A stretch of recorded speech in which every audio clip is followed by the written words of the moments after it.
Also on the show, Hulk Hogan announced a 30-man Andre the Giant Memorial Battle Royal for WrestleMania. First names announced are John Cena, who promptly withdrew his name to wrestle Bray Wyatt instead, as if Cena would be caught dead in a mid-card Battle Royal at WrestleMania. I mean, give me a break. Dolph Ziggler, Kofi Kingston, Ryback, Curtis Axel, Damian Sandow, Cesaro, and Intercontinental Champion Big E. So no Intercontinental title defense at WrestleMania this year.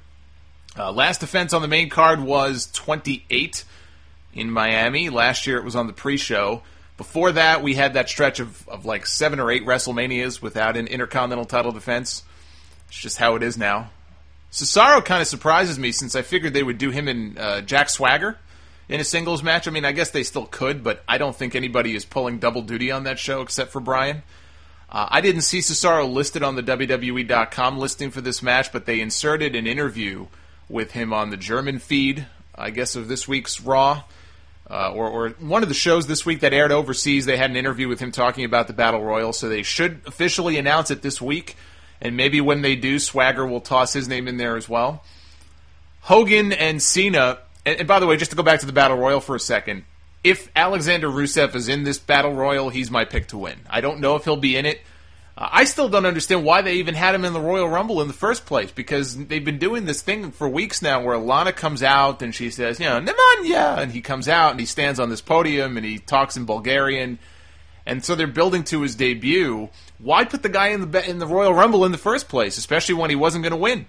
He just got dumped out like everybody else. So that was kind of dumb. I don't know why they do that. But if he's in this one, he's my pick to win. Hogan and Cena. Hogan and Cena are in the ring together to open the show this past Monday night, and they did a posing routine after Cena's crappy match with Eric Rowan. I did not like that match at all. There's something about that damn Real American music. I'm telling you, man. Cena looked like a kid in a candy store out there doing the Hulk Hogan poses, and Shawn Michaels looked to be having a lot of fun, too, when he did the same thing back in 2005. And as I mentioned on Twitter, Hogan vs. Cena had been the planned main event for WrestleMania 25 in Houston. That would have been a hell of a double main event right there. Hulk Hogan versus John Cena and Shawn Michaels against The Undertaker. But Hogan had a botched back surgery the month before, so they scrapped it. That's why John Cena ended up in a 3-way with Edge and Big Show that year. That and Triple H versus Randy Orton were hardly marquee matches for the 25th anniversary of WrestleMania. Hogan versus Cena would have been huge. A crap match in the ring, yeah, probably. But as an attraction, monster main event. Monster business, I think, for that match. But they would have had to have prayed for a crowd in Houston like the one they had in Toronto when Hogan wrestled Rock. Otherwise, with a quiet crowd, I think that match would have died a death. It irked me to see John Cena out there doing comedy with Bray Wyatt when the Wyatt family came out to cut a promo on Cena and Hogan. Yes, to the outside world, Bray Wyatt probably looks ridiculous in the fedora and the Hawaiian shirt. He looks like Robert De Niro from Cape Fear, whatever movie it was. I think I get my movies mixed up. But, in storyline, he's a guy you're supposed to fear. He's supposed to unnerve you.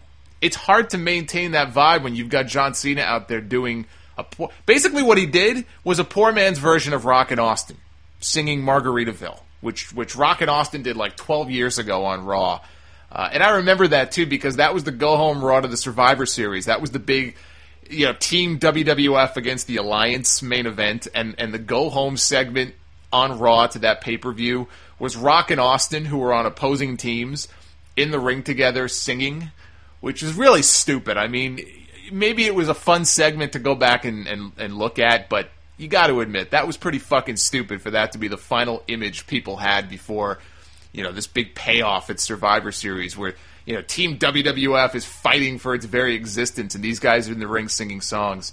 But John Cena's out there doing a poor man's version of it. Why can't they knock the comedy shit off for one program? I mean, is it really that hard? Just one time have John Cena feud with somebody and not come out and cut jokes and sing and do crappy comedy? Is it really that hard to ask? I don't even know who to blame. Is it his fault? Is it the writer's fault? Does he not have any input at all into what he does? Can he not look at this and go, yeah, this is kind of not the way we should probably go. Why don't we do this instead? I would love to know what goes on in those discussions with him and the people who work backstage. I mean, he's been the top star in this company now for like a decade. You would think this guy would have some pull. Does he really think that this is a smart move to be going out there and making fun of the guy like that? It just irks me.